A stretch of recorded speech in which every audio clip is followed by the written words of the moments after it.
नमस्कार दोस्तों, मैं अंकुर उपाध्याय स्वागत करता हूं आप सभी का आपके अपने YouTube channel share market analysis में।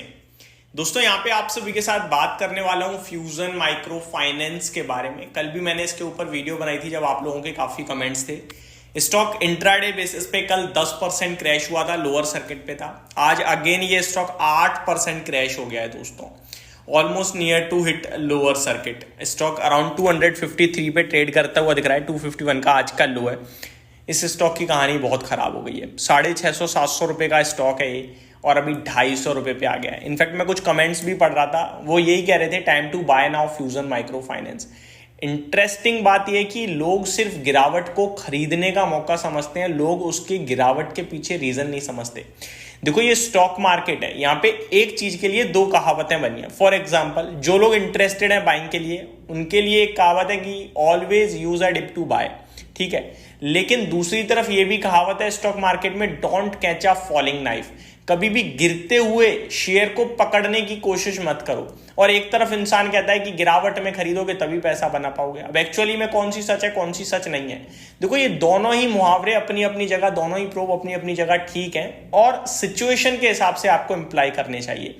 अब मैं अगर फ्यूजन माइक्रो फाइनेंस की बात करूं तो ये कोई नॉर्मल गिरावट नहीं है, ये एक पर्टिकुलर रीजन की वजह से गिरावट है। कंपनी के फाइनेंशियल्स खराब हो रही हैं दोस्तों। अब देखो फाइनेंशियल्स खराब हो रहे हैं, एक ऐसा होता है कि फाइनेंशियल्स खराब हो चुके हैं और शेयर टूट रहा है, अब आगे इंप्रूवमेंट आ सकती है। फॉर एग्जांपल इन्फोसिस 1950 से 1200 रुपए तक गया, 2 साल कंसोलिडेशन दिखा 1200-1400 के बीच में, लेकिन हमें पता था वर्स्ट इज ओवर नाउ। और 2 साल के कंसोलिडेशन के बाद आज वापस 1950 के हाईज लग रहे हैं, 2000 की तरफ स्टॉक बढ़ रहा है। आज हालांकि लाल निशान में, लेकिन पैसा बन गया क्योंकि अब हमें दिख रहा है फ्यूचर आउटलुक पॉजिटिव है, अमेरिका में ग्रोथ के चांसेस हैं। अब फ्यूजन माइक्रो फाइनेंस का केस क्या हो रहा है? फ्यूजन माइक्रो फाइनेंस का केस ये हो रहा है कि भैया अभी तो गिरावट जो फाइनेंशियल्स में डिप है वो स्टार्ट हुई है। Q1 में प्रोविजंस बढ़कर आए 338 करोड़ के समथिंग, जिसकी वजह से कंपनी ने 38 करोड़ का लॉस पोस्ट कर दिया। इन्वेस्ट टेक्निकल रिपोर्ट निकाली, उन्होंने कहा कि Q1 में जो प्रोविजंस बढ़े हैं वो तो कुछ नहीं है, Q2 में तो इसका बाप होने वाला है। 350 करोड़ के प्रोविजंस के सामने 500 करोड़ के प्रोविजंस आएंगे, जिसकी वजह से इन्हें बड़ा घाटा आएगा। तो अर्निंग पर शेयर बहुत तेजी से टूटेगा। और उन्होंने FY 25-26 के लिए प्रॉफिट के अनुमान में 20 से 22% की गिरावट जता दी है। तो पहले अगर वो कह रहे थे 100 करोड़ का प्रॉफिट, तो अब वो कह रहे हैं 80 करोड़ का मुनाफा, 20% मुनाफे में कटौती कर दी उन्होंने। तो फाइनेंशियल्स आगे और खराब होंगे। तो अभी तो ये न्यूज पे गिर रहा है, आगे जब फाइनेंशियल्स बिगड़ेंगे तो शायद और गिरे। तो मैं इस वीडियो के माध्यम से पहली राय तो ये दूंगा कि अभी मत खरीदो भाई, एक्यूमुलेशन का सही मौका नहीं है। हाँ नो डाउट, अगर 10वीं मंजिल से बॉल गिरेगी तो 3 मंजिल वापस भी उछलेगी। तो ये 2 दिन में 18-20% टूट गया है, हो सकता है किसी भी दिन 5-7% बाउंस बैक मार दे।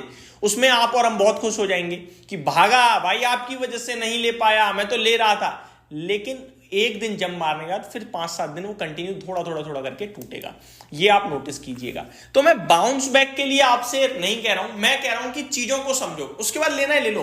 देखो चीजें इस समय क्या है, इस समय इन्वेस्टेक एक ब्रोकर है, उन्होंने इसे डाउनग्रेड करा। 500 रुपए का लक्ष्य था, आप 300 का दिया, लेकिन शेयर तो 250 पे है। तो ये मेरे को पॉजिटिव दिख रही है चीज कि जो नेगेटिव है उस बंदे के भी टारगेट के नीचे है। फिर आज एमके ग्लोबल ने भी इसे डाउनग्रेड कर दिया है दोस्तों। एमके ग्लोबल की भी रिपोर्ट आई है इस स्टॉक पे। पहले उनके जो टारगेट्स थे उन्होंने उसको घटाकर 260 का कर दिया, इसके भी टारगेट के नीचे है स्टॉक, तो ये भी पॉजिटिव है। जो नेगेटिव है उन सबके नीचे आ चुका है, उन सबके टारगेट्स के नीचे आ गया। तो यानी कि डाउनसाइड वो खुद भी इससे ज्यादा नहीं देख रहे हैं, तो ये सबसे अच्छी बात दिख रही है मुझे।